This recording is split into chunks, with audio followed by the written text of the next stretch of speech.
Hello, everyone, and good evening. I'm your host, Jason Miles, and welcome to another episode of This is Revolution Podcast. If you're new to the channel, please hit like, subscribe, and don't forget to hit that notification bell as we're adding new shows and cross streams constantly. Also, don't forget, June 26th, we're going to be live and in person in Brooklyn at Project PARLOR. It's an event in conjunction with Sublation Media, where Pascal apparently has an article that's coming out soon in Sublation.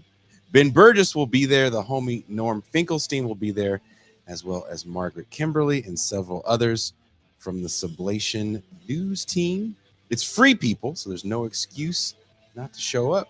Also, Pascal and I were on Pod Damn America recently, so check that out. That was actually a fun show that kind of was a precursor to the latest video essay that dropped. So if you haven't seen it already, please check out the latest video essay, same as it ever was, and the subsequent recap show that I did with my homie, my dog, the Pascal Robert. Speaking of Pascal, let me bring in the man of the Mau Mau Hour, the Pascal Robert.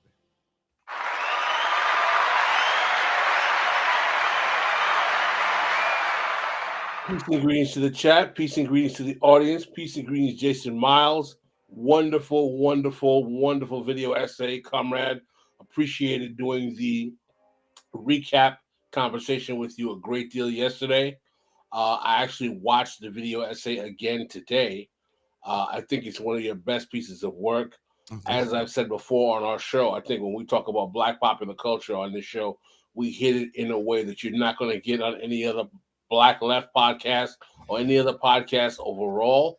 And I think that it's not surprising to me that the first piece of work that we did together was a conversation on the confluence of Black news media and who speaks for Black people and Black popular culture at the same time. And by the way, that show still holds up. Because the people that we're talking about are still important figures in that conversation, I think. So I have been going back and listening to some older episodes, as now, you know, your social media has a memory thing, like, oh, these are a memory from this day, and it's like old shows we did a year plus now ago. So that's actually kind of cool to go back and listen, see the different environments we were in before we had backdrops and I moved and all that stuff. Cuba's first appearance showed up not too long ago, so this is a very enjoyable ride. So I'm very excited for New York. We can do it live. We're doing it live in New York. The recap show, Pascal, I will say before I bring in Deep State, went another hour after I left. After you left, so people got like a free after hours champagne room experience, and a lot of it was me and M. Toussaint talking about this horrible movie called Fly By Night that I finally finished it last night, and I hope you guys in the chat, who I asked very nicely to watch the film, tell me if I'm losing my mind thinking it's one of the best, worst movies I've ever seen in my life. I know some of you guys said that you were gonna watch it, but I hope you guys did actually watch that film. Let me know if I'm missing anything on it, because again, I've never heard hip hop that horrible in my life, and I did not know rape rap would be a genre. Oh, stop. Oh yeah, it's bad. It is bad. It kind of feels like white people that only saw hip hop through talk shows, like Sally Jesse Raphael made a movie about hip hop, and they also made it in a way where they didn't want their daughters to ever date Black men. Oh, that's a really, really fun just confluence of events in that one right there, boy. Oh, that movie is horrible. It is so horrible. There's a scene in it. There's a scene in the movie, Pascal, where I was thinking about using it as a trigger warning segment. There's a scene where they're in a packed venue because all of a sudden these horrible rappers blow up to be like famous or whatever, and there's a barricade that they break, which I'm still trying to figure out why there was a barricade. And as they break this barricade, people are trying to run to the exits, right? So of course, cats are getting crushed. But as that's happening, all of a sudden, the black people turn into violent savages in a way I've never seen people act. I've been in rooms that have been overcrowded and people run for the exit. Never in my life have I seen someone think to themselves, now it's time for me to kill people. And one guy takes out a knife and just starts stabbing the shit out of like a 10-year-old boy. No reason, no provoking. It was just like, this is just what people do when they listen to hip hop. And that was kind of a theme of the movie as well, that hip hop makes you. Yes, this doesn't sound remotely enjoyable. It's not. But MC Lyte was in it, and her role is really bad too, but it's MC Lyte. Speaking of shitty movies, let's talk to the movie director of the Death Star. He is everyone's favorite king of middle management. He's been gone for a while on a Death Star retreat. He's back. Deep State Cuba.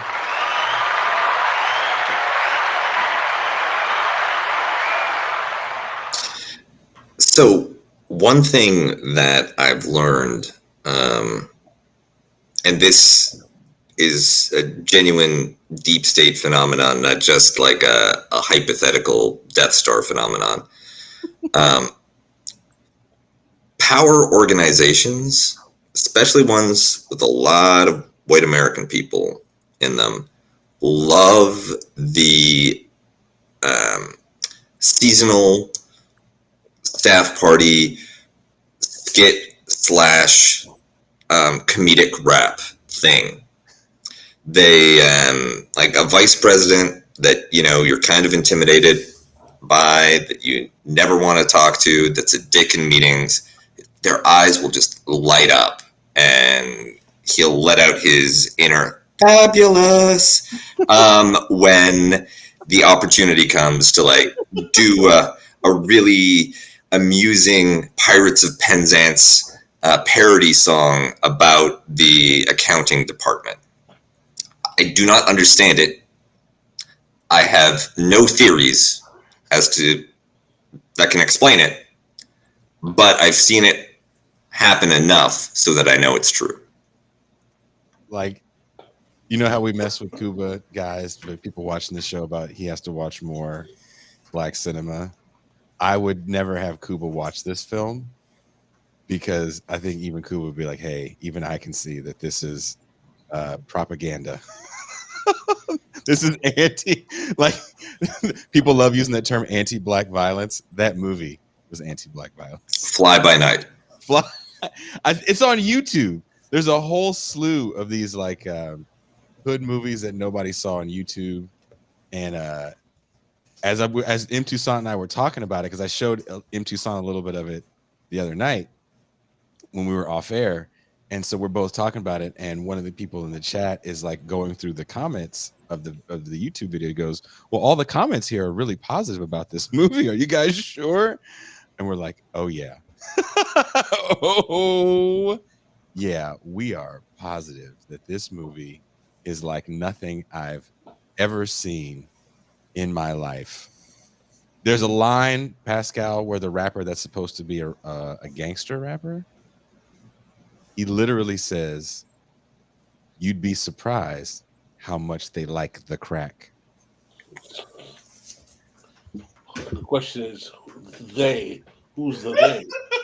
You'd be surprised how much they like the crack. The they is the CIA accounting department, because it allows them to end every single year in the black, you know? It's like, oh, shit, we're 20 million, 40 million, 120 million dollars over budget. Let me just hit the crack button. Done. When he said that line, I fell out by myself in my own house. I fell on the floor because I was like, is that a double entendre? I don't understand that line in a rap song. I've never heard anyone refer, it's supposed to be a drug dealer, to crack as the crack.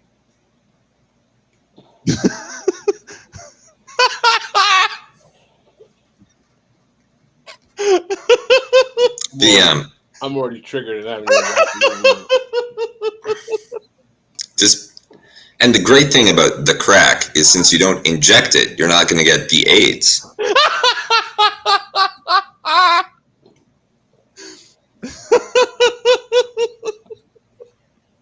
Andy Williams says, so it's the birth of the rap nation. Get it? Like birth. Mm-hmm. Oh, Andy, I know you're a New York dude. I really want you to watch it because it makes New York hip hop look horrible. Horrible. Please, you guys, watch that movie. Leave a comment on this episode after you watch it and let me know if I'm totally wrong and you do think everyone loves the crack. I always assumed that when you talked about reigniting the East Coast, West Coast beef, you were kidding. But comments like that, I hope you have a life insurance policy. If you don't, I'll get you one. Oh, yeah. Just be prepared, Kubo, because when we go to New York, I'm walking in there like Snoop Dogg and that. New York. No, you're walking in there like Biggie Smalls walking out of a recording studio. That's my concern. Tupac walking out of a recording studio. Are you ready, Pascal? I'm ready to rock and roll. Okay. Oh, no, are you ready for New York? Well, I'm ready for. Listen, man. If you're from New York, the one thing you realize about New York, you're never ready for New York, brother. New York is just. You go there thinking you're ready, and you just take with it as it comes. Well, I'm excited. So this is part of the New York Crüe you guys are watching on the screen right now. We will all be in the Big Apple in just a few weeks.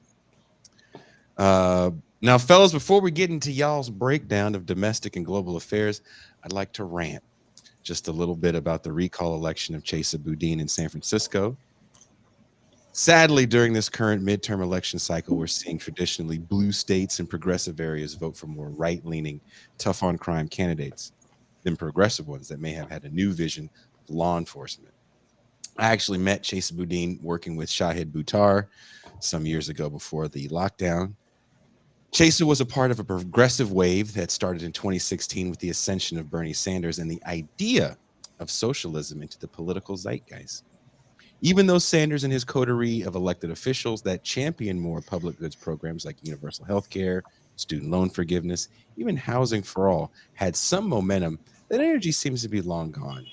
It feels like the enthusiasm surrounding Sanders, much like with Trump, was more hero worship than it was wanting to be part of a people, not candidate-led socialist movement. Chesa Boudin came from the public defender's office. He was literally born into Marxist or socialist thought and wanted to reimagine criminal justice as justice. One man alone can't take on this task. That takes a movement of people dedicated to that vision. That takes an administration that has the same vision. A breadth of view that sees the blight of its poor and unhoused citizens as systemic failures, capitalism's collateral damage, not just individuals who need culpability for bad actions. What I fear is that we're going to get an end of an era of universal public goods bottom-up solutions. Instead, I envision a return of 90s tough-on-crime legislation. We still haven't seen the end of the financial fallout from COVID. And as our economy continues to be one built around the idea of rent, gig work, and rolling back the rights of those same gig workers, the carceral state will be the immediate answer.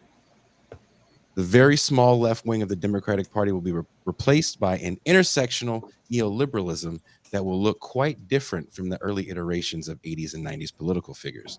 People like London Breed telling their constituents that the white socialists and progressives don't understand the wants of the people because, unlike her, they've never been poor or a black woman.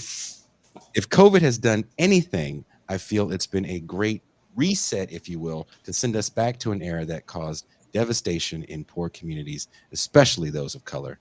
Pascal, I think you have a spicy topic to take on today as well. I want to take on something that's somewhat in line with what you're mentioning, but I actually don't want to deviate too much from what you're talking about because I think that you're touching on something that's very, very important about how the precarity caused by COVID-19, the spike in crime that happened in urban municipalities throughout the country, may cause a reorientation that we're going to see, particularly on issues of carcerality and mass incarceration, that very well may take us to the bad old days of the 90s, where we could see the ruling class on a bipartisan level support ramping up mass incarceration and hyper policing policy in the face of the quote unquote perceived crime epidemic that may be correlated not only to COVID, but to the economic precarity that's coming out of increased inflation, uh, uh, food shortages, inability of people to be able to subsidize housing that's also being increased because of mortgage prices going up. And all of these things may create a confluence of events that, quite frankly, made the capacity of the lumpen or the outcast of American society sadly turning to crime more of a realistic reality. And a consequence of that may be a bipartisan return to the worst of mass incarceration policy. I don't think you're very incorrect at all in that prognostication, and I think it's very much part of what we see coming ahead. And what my story is a demonstration of a sign that, frankly, there might be again, as we saw in the '90s and the '80s, segments of the black community that might be leading the charge. What we're seeing in Los Angeles is that we have a mayoral election with Mhm. Karen Bass, former leader of the Congressional Black Caucus, running for mayor. What is interesting is that Karen Bass was deemed to be, in the eyes of many, to come from the more progressive wing of the Congressional Black Caucus.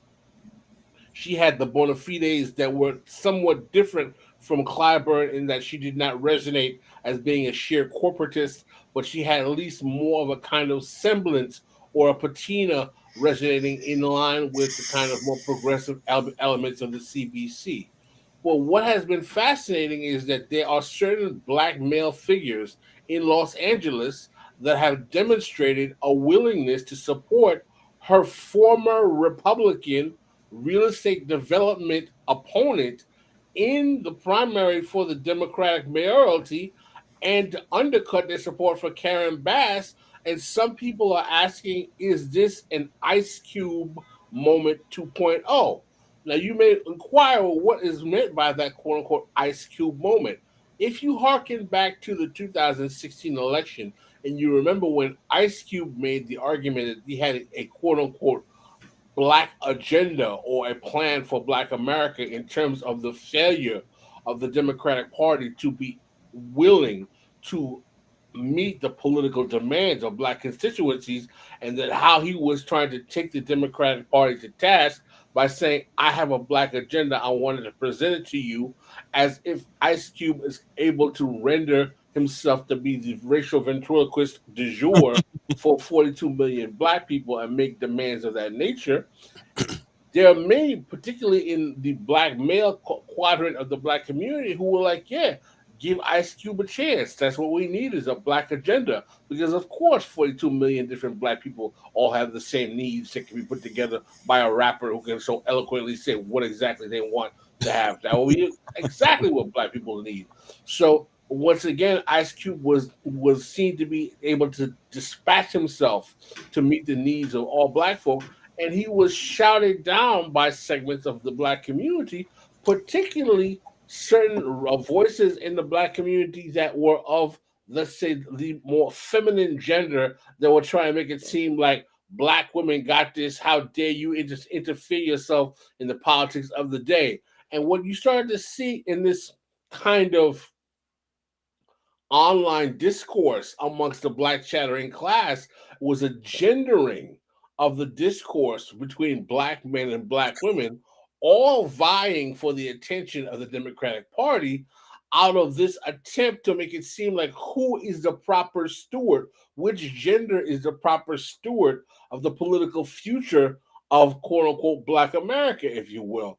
I found the whole prospect to be rather disgusting, but it was also in line with the way in which this kind of post-Obama intersectional black feminism with the rise of Black Lives Matter and the kind of yes queen politicking that came along with the rise of Kamala Harris with black girl magic sprinkled on the top have been fused into black politics to assume that somehow because quote unquote black men didn't do their due, that having black women who are corporate pawns now is going to be even better than having black men. I guess because they get their skirts tailored at better places than the black men get their suit. Who knows? Because either way, we all realize that this gender essentialism, much like racial essentialism, is complete hokum, and there's nothing about being a woman or a man or having a melanin or an afro that's going to make you particularly any more adherent to progressive or working class policies that are going to benefit black people. So the large realization that we're seeing with this LA race with Karen Bass is that we have people like Ice Cube's Clarence Avant. We have people like Snoop Dogg who are willing to support this former Republican Caruso, and people are asking, are black men going to bail on Karen Bass and support a political figure, former Republican, who is more willing to bend an ear to pay attention to the demands of black men, even though Caruso, the opponent of Karen Bass, is pivoting to be more tough on crime, more anti-unhoused, and much more reactionary in his policy. That doesn't seem to be dissuading black men from wanting to support him. So the question that I'm saying is that, are we seeing something that may portend to a phenomenon in the coming election in which there not only is a generational fracturing in black voter spaces, with the under 40 voters, not under 40 black voters, not being as dedicated to adhering to blue no matter who, appellations of vote for the Democrats no matter what? But are we going to see possibly that black men, frustrated with being ignored, or what they believe as being ignored by the Democratic Party, frustrated by what they believe is the Democratic Party, or they perceive as the Democratic Party being captured under the control of black women, frustrated by the discourse and the rhetoric of black girl magic that they think is not, quote unquote, paying attention to their particular plight, arguing that we've got to find our own way and pay attention to the people that will listen to us, and maybe pivoting to, if not more conservative voices or more status quo voices in the Democratic Party, maybe even outright conservatives. Is 17% of black men did vote for Trump, if we remember. Is that a possibility that we can see coming up in the near future? Is there a gender as well as generational fracturing going on in the black electorate that people are unwilling to talk about in the wake of the rise of this kind of like black manosphere, Jordan Peterson and blackface kind of characters that are developing, that have somehow recently passed away, that have caught the attention of large segments of the black communities, where this kind of cry of crisis of black masculinity is developing a much more kind of strong resonance in these spaces. I'd like to open up the discourse to the chat and to the brothers and sisters who are on the show today, and let to hear what you guys think. Well, if I may, I think that there's a lot. You've said a great deal, and I think that this is a trap.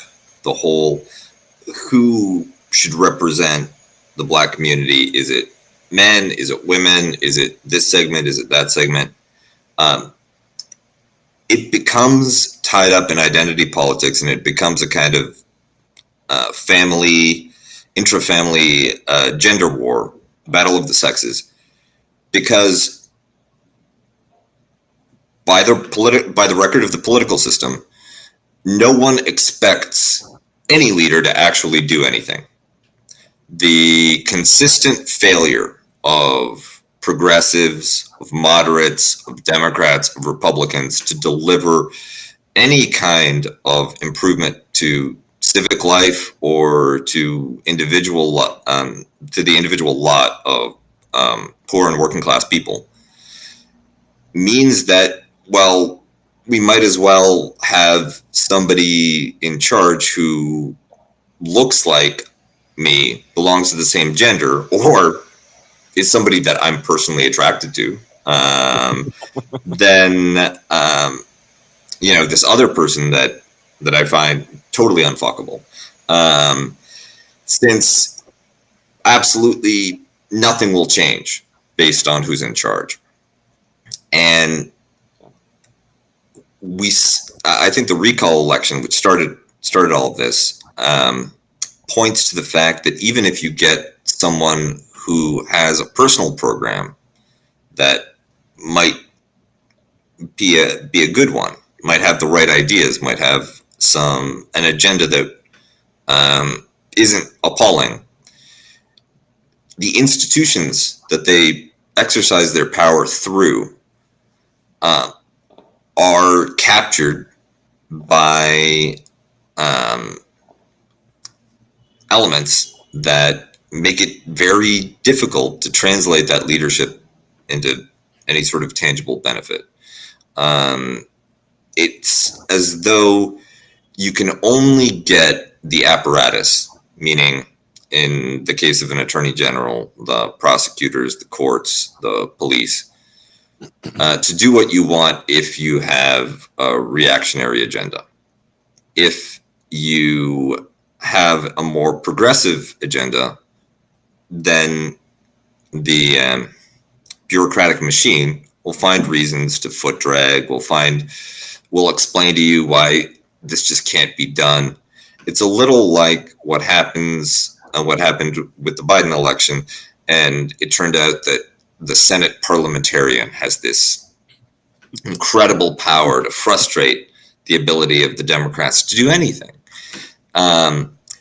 And if that's the situation, if even electing the right people won't change anything, then you might as well just fight over picking somebody that is more personally amenable to you based on identity, based on gender, based on you name it, whatever quality. It gets reduced. Politics get reduced to a type of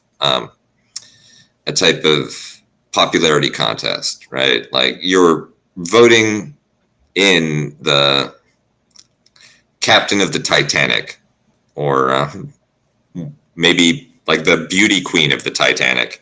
But once the iceberg is already in sight, and once there's no changing the ultimate outcome, but you might as well, get your person in there. Well, what is disturbing to me about this is that it's not only internal realization within these communities of color that are helping facilitate the success with this kind of politics.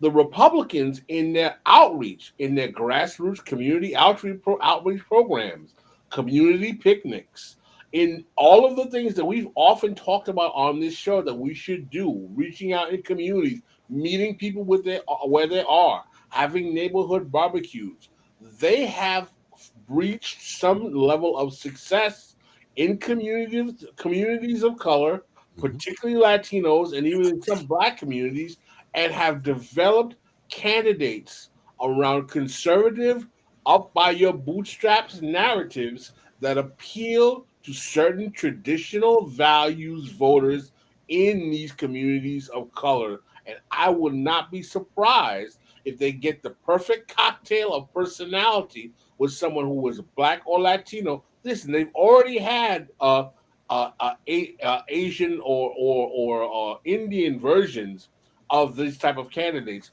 What was the name of the sister from South Carolina who was the governor? Haley. Nikki Haley. Nikki Haley. Okay. So what I'm saying is that if we are coming to the point where we realize, listen, all anyone is getting is the fat back and biscuits, is the patronage. All right. Because both aspects of the political apparatus, whether it be the quote unquote putative left or the putative right, are arguing between either privatized government or no government. That's the debate. privatized government or no government. That's the debate. If those are the terms, and we realize that okay, no one here is really trying to create a public goods governance, and the only thing we're trying to do, as Cuba said so eloquently, is do popularity contests where our guy can get us the kind of fatback and biscuits we like, whether that's minority set aside programs, whether that's some forms of pork that's going to be coming down in terms of urban development programs, some form of listen. Don't think Republicans will not use minority set aside type programs to shore up their support with Black and brown communities. They love that because it's a means of showing, like, hey, capitalism can work for you guys. And we're not the racist ones. What's the name of the initiatives that they use all the time in minority communities?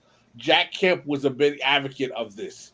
Where they sprinkle economic largesse into these communities, like opportunity zones. Opportunity zones, exactly, things of that nature.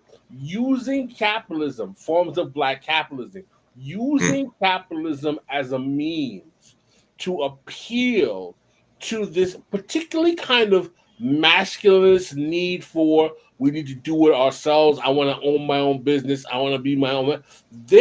Listen. When you see the discourse in the under 40 Black male online spaces, there is a tangible crisis of masculinity. And it's cross-racial, no doubt. We shouldn't essentialize. There are a generation of young men in America who want to be able to replicate the idea of what they believe masculinity should be based on what they saw on Mad Men. I'm sorry, it's fucking true. I personally know, I mean, these are white guys, but I personally know people who feel this sense of tragedy, personal life tragedy, that they were born too late to be Don Draper, because that would represent the epitome of the American dream for them. Absolutely. This kind of belly aching about the fact that they have lost their way, that they are the fail sons, that they are not the ones who are being able to carry the mantle. This discourse resonates. It is cross-racial. It's more multi-generational than people realize. I think it's even penetrating in some Generation X spaces. It's going as far down into millennials and Generation Y. And it's really, really, I'm not a fan of it. I don't have much sympathy for it, but I realize that it doesn't do an analysis in political economy. And even if it does, it makes the argument that no one is paying attention to us. And I really believe that the reactionary right is going to find a way to address these disaffected men in a way where they are going to mask their fascist cries and make it about the need to redeem men. And there's going to be a lot of not only Black and brown and white men behind this, there's going to be women of color behind this as well, because they're single parent moms, they have sons, and they're worried about their boys. And just to pick up on some of that, you talked about the idea of these empowerment zones, enterprise zones, opportunity zones, different names, but the concept is what Black people need, what Black communities need, is some kind of entry point into a competitive market economy. You provide that, then it's all good. And this is codified government contracting. The U.S. government spends hundreds of billions of dollars, trillions of dollars annually, and the government does very little of what we think the government does. In general, the government just is a vehicle to contract out to private companies for anything from the management of healthcare to supplying weapons and ammunition to the armed forces to pandemic preparedness. Everything is done by private agencies issued government contracts. What government bureaucracies actually do is quite limited. And in that world of government contracting, there are explicit racial set-asides, advantages for Black-owned businesses. Interestingly, the advantages for Black-owned businesses are not as great as the advantages for Native American-owned businesses, which are not as great as the advantages for Native Hawaiian and Alaskan-owned businesses. They have the highest level, the highest ceiling for instance, no-bid contracts of any group. But up to $2 million, a Black-owned business can receive a no-bid contract, not a no-bid, a no-compete contract from a federal government agency. Getting that certification, right? You can't just show up and be Black. You have to go through a vetting process and a certification process, which is lengthy, complicated, bureaucratically challenging, and is a very great way of excluding people.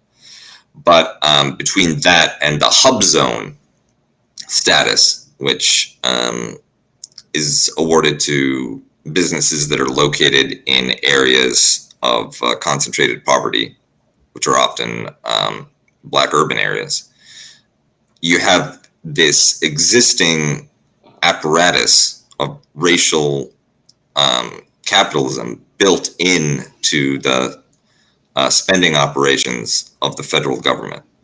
And it works exactly as you imagine it would. There's a small number of well-connected individuals that can benefit from it. And apart from that, it's largely a trivial matter. On the masculinity crisis, by highlighting culture war issues, and right now gender is especially inflammatory, it's a win-win for the political forces that want to bury political economy as the basis for a mobilization, because your choice is like Yas Queen Beyonce type Black girl magic, which again is not a majoritarian, it's not a community oriented philosophy. It's just the elevation of certain Black women into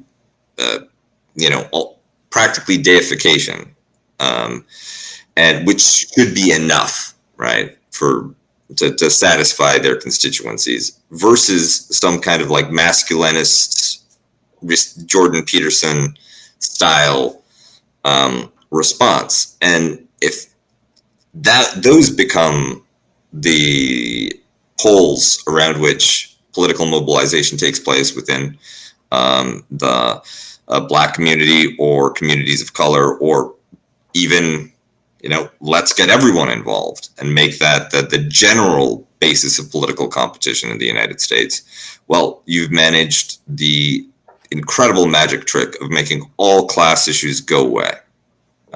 They vanish. It doesn't matter who gets elected; they'll never be addressed. And absolutely, and this is another reason why I think that, far from believing that the ADOS foundational Black American issue will not be salient, I think that their combination of racial nativism, anti-immigrant issues, as well as their capacity to revolve around a very narrow concept of what race-first Black politics is, works very well with conservatives. And I will not be surprised if those kind of movement activisms of those kind of spaces don't eventually get support from the reactionary right. It's easy and cheap. And frankly, the masculinist framework attached to an America First MAGA agenda strikes me as a great way of recruiting for the hard Southern Border Patrol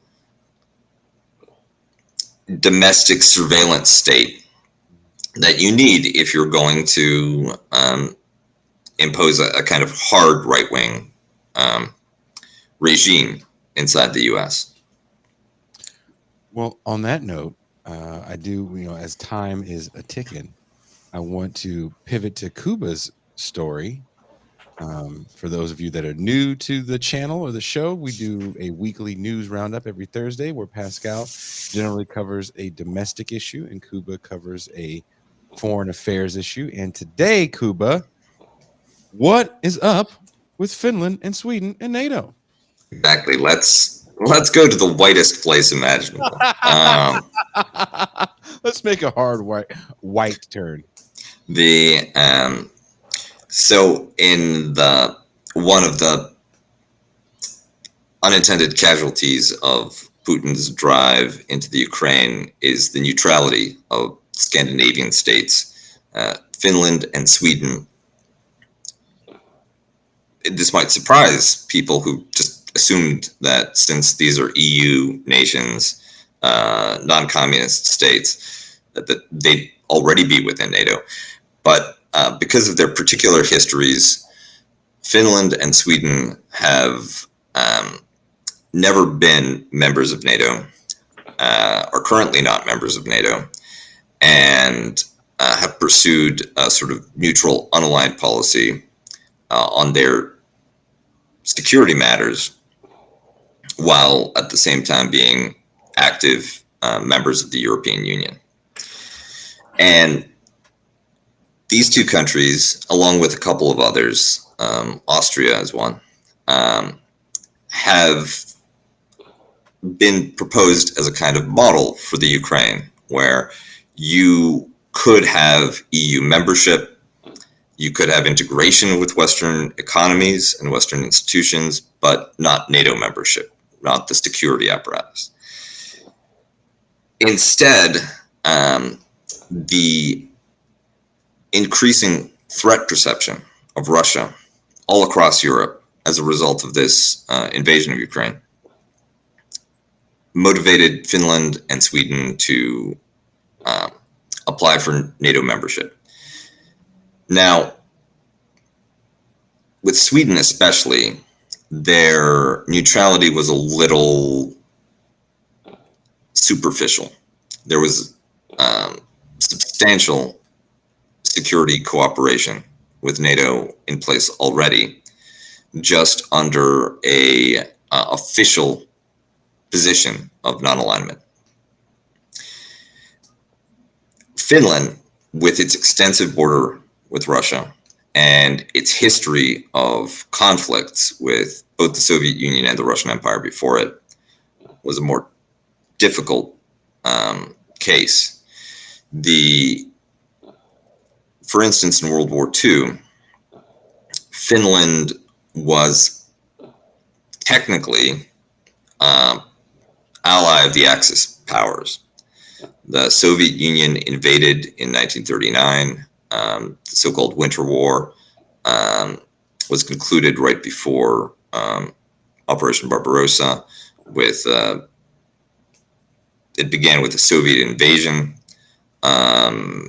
Soviet forces bogged down, suffered massive casualties, and they signed a treaty which gave them certain border territories in exchange for peace.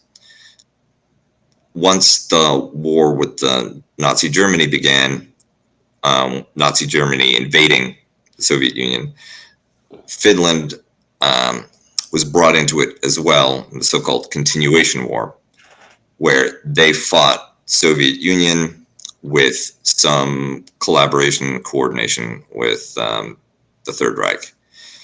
To be fair, the Finns did not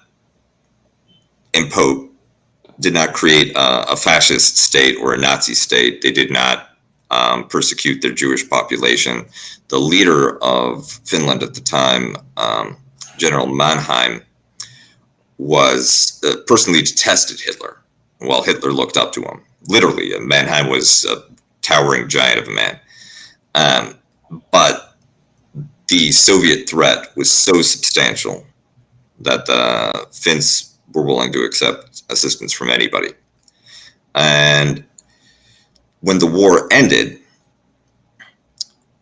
there was a need to address the question of what to do with Finland. Unlike Poland or Czechoslovakia, it was not under Soviet occupation. It continued to have the same government that it did throughout the war. And the Finns at that point committed to official neutrality, that they would not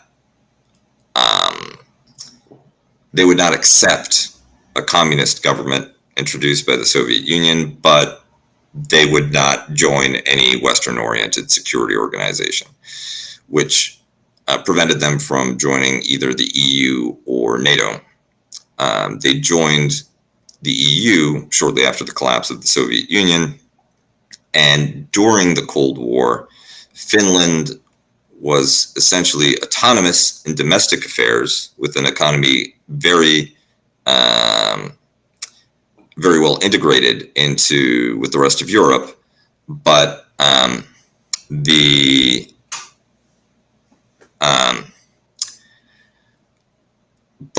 on international affairs, in terms of its defense and foreign policy, the Soviet Union enjoyed something of a veto.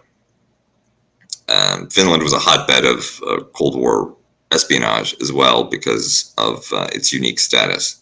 Now that's all over. Finland and Sweden, in the post-Ukraine Atlanticist enthusiasm, have asked to become full and official members of the North Atlantic Treaty Organization. But the problem is not coming from Moscow, it's coming from Ankara. Apparently, according to the diplomatic rumor mill, Finland and Sweden canvassed existing NATO members who all have a veto to see if their application would be accepted. And they all said yes, including Turkey. But once they announced publicly, Erdogan issued a number of demands and has announced that he will veto Finnish and Swedish membership unless those demands are met. And those demands have nothing to do with Russia. Turkey has played, over the course of this war, a very ambivalent role, far from an enthusiastic NATO partner.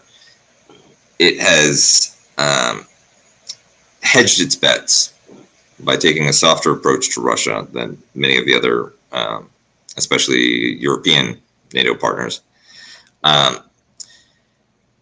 It has to do with the Kurdish question. Sweden, Finland to a much lesser extent, but Sweden especially has had a very warm attitude towards Kurdish asylum seekers. Indeed, one of the members of parliament in Sweden, which has a crucial swing role, it's a very closely balanced parliament currently, and one of the deciding votes belongs to a former Peshmerga from the Kurdish minority in Sweden.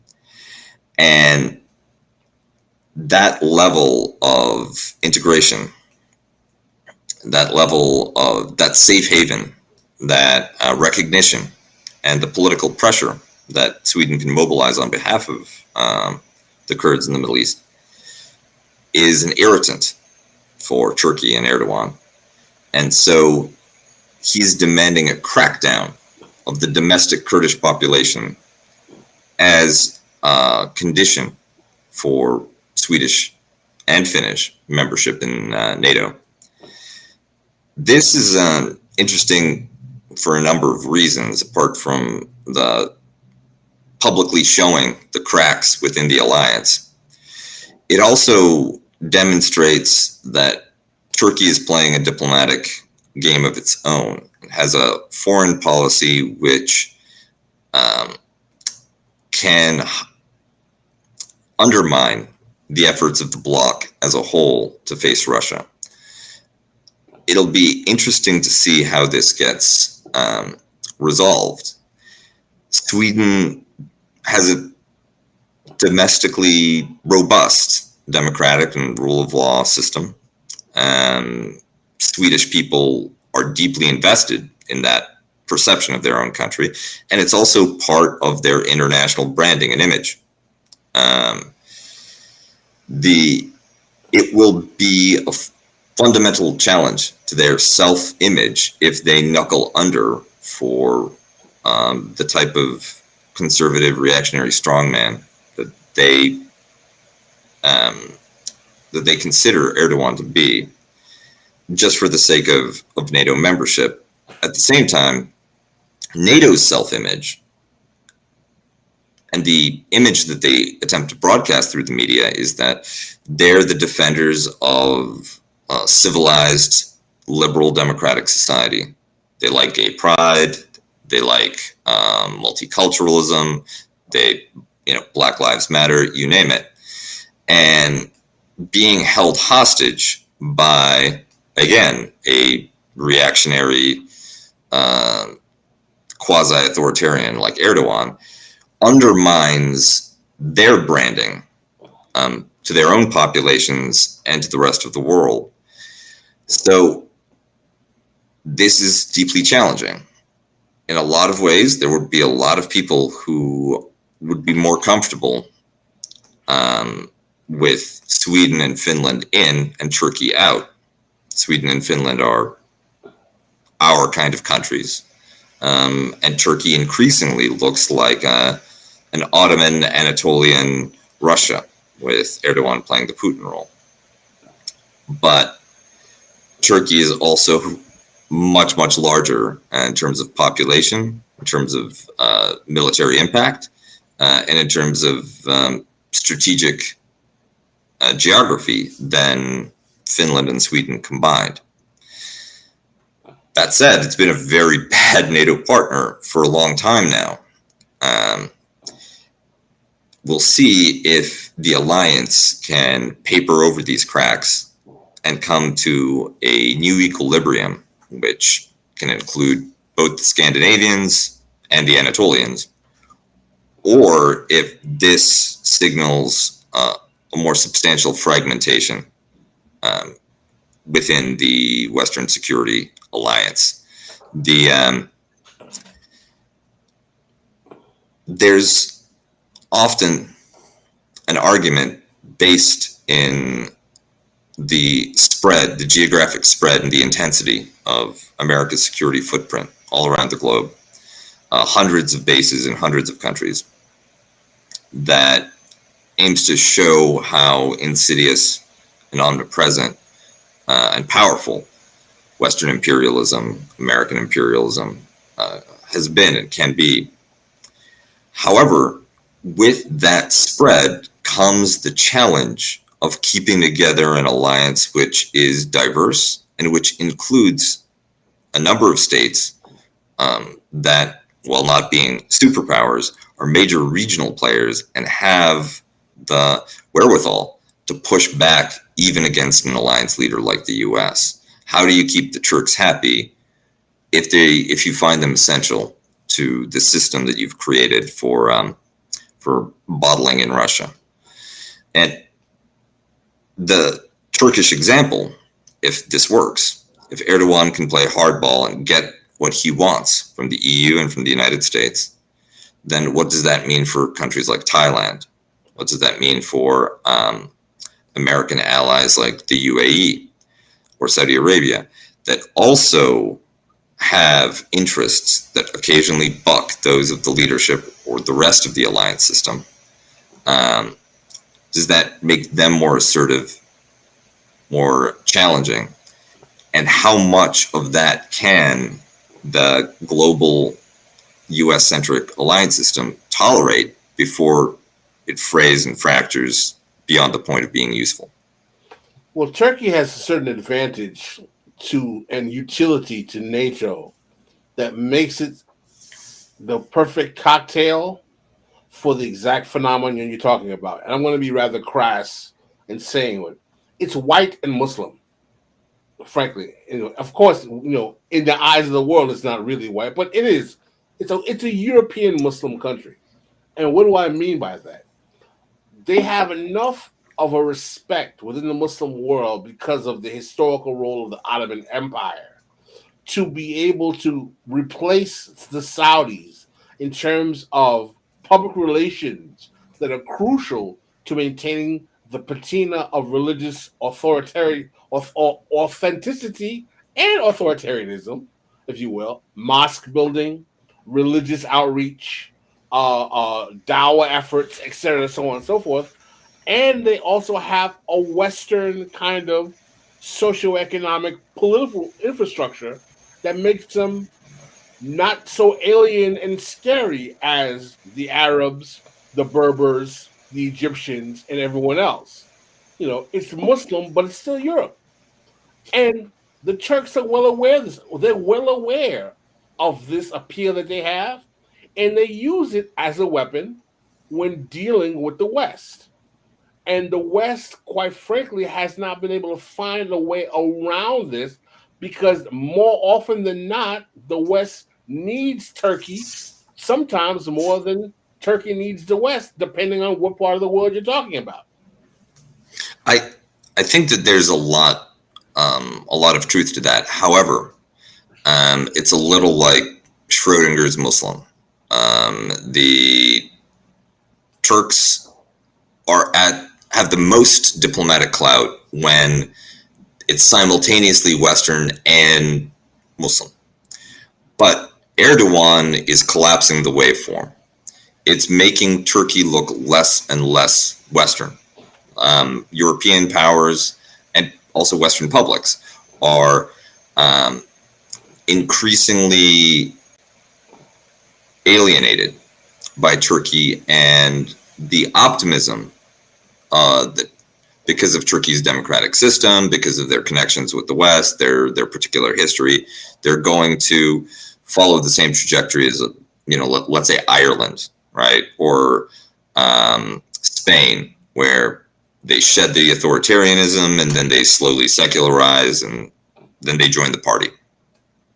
That belief that helped sustain engagement efforts with Turkey in previous decades has been punctured by Erdogan's resilience and the significant changes that he's introduced in Turkish society and politics. Well, Erdogan he's smelling himself. He feels his influence. Listen, as much as we can say about Erdogan, let's make this clear. Erdogan is the most charismatic Turkish leader we've had since Kemal Atatürk. I don't think there's any debate about that. Well, I want to address this super chat real quick from Meme Boy. As Cuba, as a Moldova native, how worried should my people be about Russian military moves? Thank you very much, Meme Boy. Super chat. So, Moldova is in a very challenging position.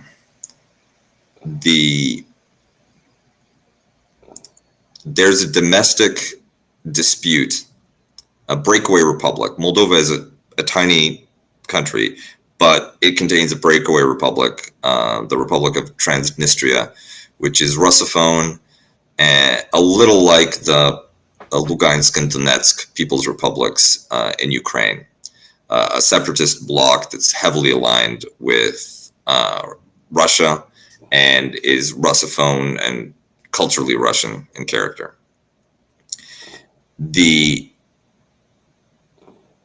Russia, at a certain point, I believe, distributed passports and citizenship throughout Transnistria, and is one of and has a quote unquote peacekeeping presence there. The rest of Moldova is more culturally similar to Romania, and this used to be a region within Romania prior to World War II. And the threat of Russian direct military action in Transnistria was greatest when it looked like they might be able to make a breakthrough and reach the Moldovan border over land, capture Kherson, capture Odessa, reach Transnistria. At that point, you'd probably have a link up between one Russophone, Russian-oriented breakaway republic and another. But with the reality that's shaping up right now, I don't think that Russia has the military capacity and bandwidth to do anything in Moldova. The focus is entirely on finding a resolution to the war in Ukraine, and there's there's hundreds of kilometers to go before they could even think about what to do with Moldova. I think that the greater opportunity for Moldova here might actually be recognize the independence of Transnistria. Forget about it. Cut them loose.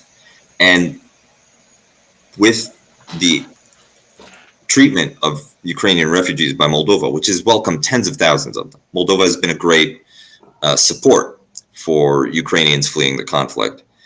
And that could be parlayed into a partnership with the EU, where the Europeans really owe you.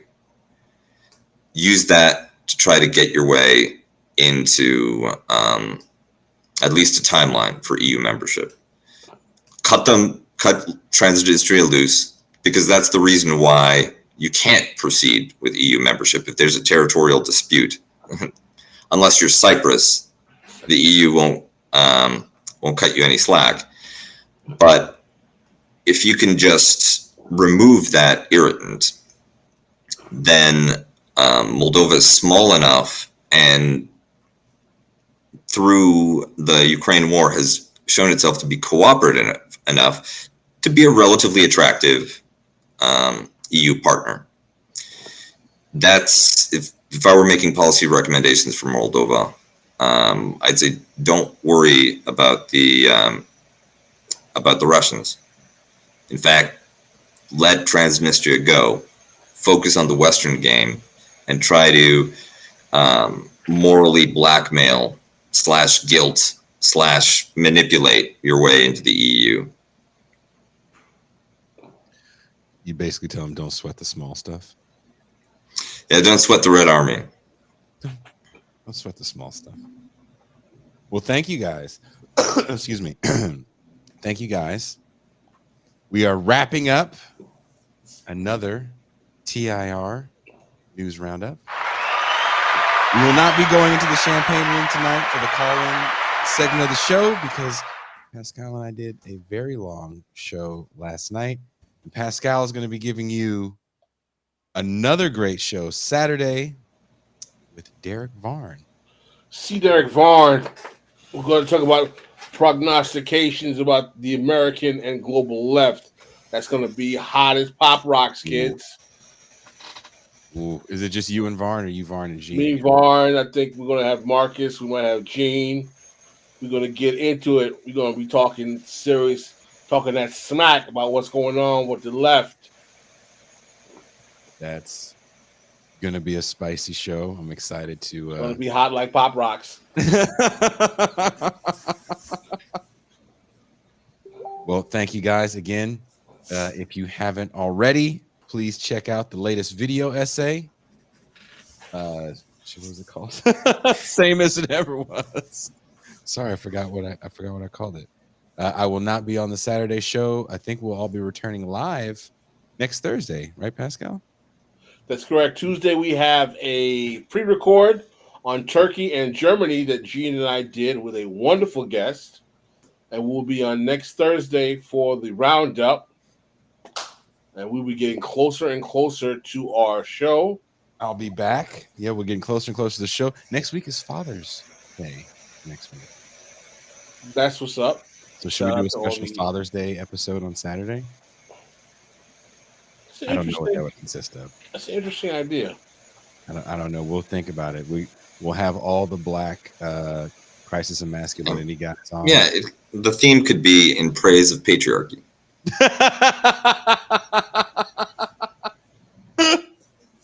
What's that guy's name? FD Signifier, whatever his name is. Yeah, we'll have that guy on, and we'll just have a great show where we'll just talk about sad black guys. And also how terrible women are. Ooh, can't forget that. Do you know that they pee sitting down? Enough I don't said. think we should entertain such sexist commentary. But listen, man. It's gonna get clipped, right? That part gets clipped. Exactly. Listen, we got some great clips out of this episode. I'm too psyched for the show on Tuesday. I'm looking for us to get into it with our man C. Derek Vaughn. Vaughn is always spicy when he's on the show. Definitely when I'm on, for sure. It's gonna be. It's Jean Lamont Film says all people should pee sitting down. I actually pee sitting down when I'm trying to sneak in. If you've never done that, then you've never had a good time. What I say.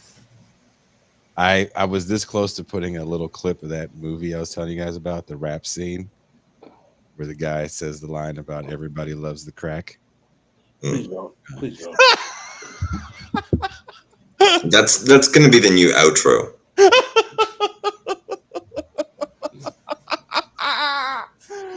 Oh, I was messaging M. Toussaint at like 2 o'clock in the morning her time, because I was like, I finally finished it. Oh my god, you wouldn't believe what happened. Or M. Toussaint has to deal with my crazy because I was too scared to message Pascal. That's why I messaged M. Toussaint. Well, thank you guys for watching. This show will be back Saturday, 9 a.m. Pacific time. Again, if you haven't seen it, please check it out. Also, check out Pascal and I's appearance on Pod Damn America. I'll be on Doug Lane's show next week talking about the video essay. What else is going on, Pascal? You making any appearances? Not in the near future. Maybe after I get to knock out some writing. Hopefully something happens. Oh, that's right. You're going to finish your article for Sublation this week. Correct. Cuba is living the Death Star dream. Hunting Jedi. Exactly. Apparently, there's this guy named Ben on Tatooine that we need to look into. Check out that Pod Damn America episode. We had a really good talk with those guys. Thank you guys very much. And we are